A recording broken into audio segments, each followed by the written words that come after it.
metabolic acids and buffers. And the question is, what's the most important reason for maintaining a physiological pH?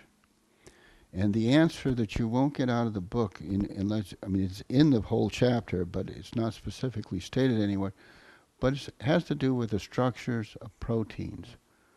The structure of protein is regulated critically by the pH of the solution. If you change the pH slightly around a protein, you usually change its conformation or its structure. And if you change its structure, you may change the way it binds to other proteins, because after all, the structure of the cell is made up of proteins. There's a cytoskeleton made of proteins. They have to go together the right way, and they have to stay together the right way. And it can only happen if you have the right pH. Same thing with an enzyme. Enzymes catalyze reactions. We'll get to that in a couple of chapters.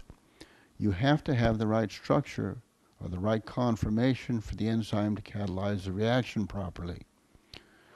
If you don't have the right pH, the enzyme might just fall out of solution and precipitate.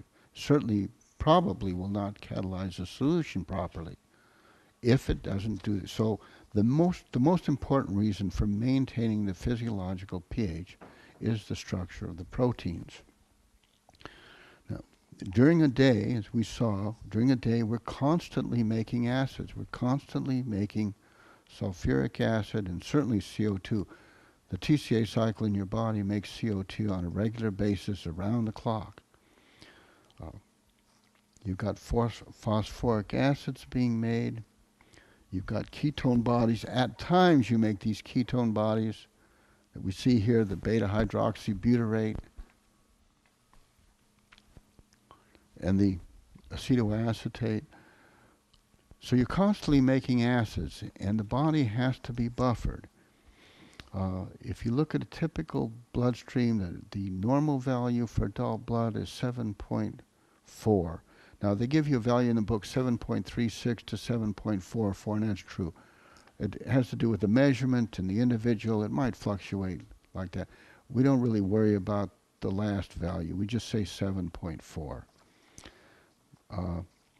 Inside of cells, you might get a pH down to 6.9. It says they, and clear up to 7.4. It says they average 7.1. If the blood pH goes away from 7.4 down to 6.8 or up to about 7.8, you're awfully close to death there. So the point of this section is that you have to be buffered on a constant, regular basis, because the structure and function of your cells depend upon a certain pH, and you have to maintain that steady state pH.